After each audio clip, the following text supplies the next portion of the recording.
Moinabad drugs కేసులో custody ముగియడంతో pilot Rohith Reddy, Ritesh, Namish శర్మలను సిట్ అధికారులు కోర్టులో హాజరుపరిచారు.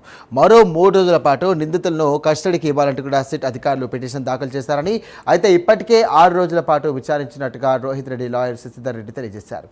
కస్టడీ ముగియడంతో రోహిత్ రెడ్డి, రితేష్, నమీష్ శర్మలను చెంచల్గూడ జైలుకు తరలించారు. ఇక కస్టడీ బెయిల్ పిటిషన్లపై సోమవారం నాడు విచారణ జరగనుంది. రోజుతోటి రెండోసారి పోలీస్ వాళ్ళు అడిగిన కస్టడీ ముగిసిన తర్వాత కూడా పోలీస్ వాళ్ళు ఇంకో 4 రోజులు కస్టడీకి అడగడం జరిగింది, ఇంకొక 3 రోజులు కస్టడీకి అడగడం జరిగింది. బట్ జరగాల్సిన ఇన్వెస్టిగేషన్ జరిగింది. ఆల్రెడీ 6 రోజులు వాళ్ళు పోలీస్ కస్టడీలో ఉన్నారు. శంషాబాద్ పోలీస్ స్టేషన్లో సిట్ ఆఫీసర్స్ తరోగా వాళ్ళని ఎంక్వైరీ చేసినారు. వాళ్ళు చెప్పాల్సిన డీటెయిల్స్ అన్నీ చెప్పినారు. అవుట్ ఆఫ్ ద వే జరిగిందంతో సంబంధం లేకుండా అవుట్ ఆఫ్ ద వే కూడా కొన్ని క్వశ్చన్స్ వేయడం జరిగింది.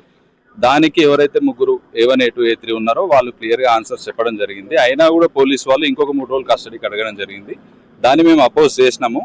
6 రోజులు కస్టడీ తర్వాత మళ్ళీ ఇంకా కస్టడీ అవసరం లేదు అనేది మా పాయింట్ మీద మేము మెరిట్స్ మీద ఆర్గ్యుమెంట్ చేసినాము. బట్ జడ్జి గారు, మేజిస్ట్రేట్ గారు మండేకి ఫర్ ఆర్డర్స్ చేసినారు.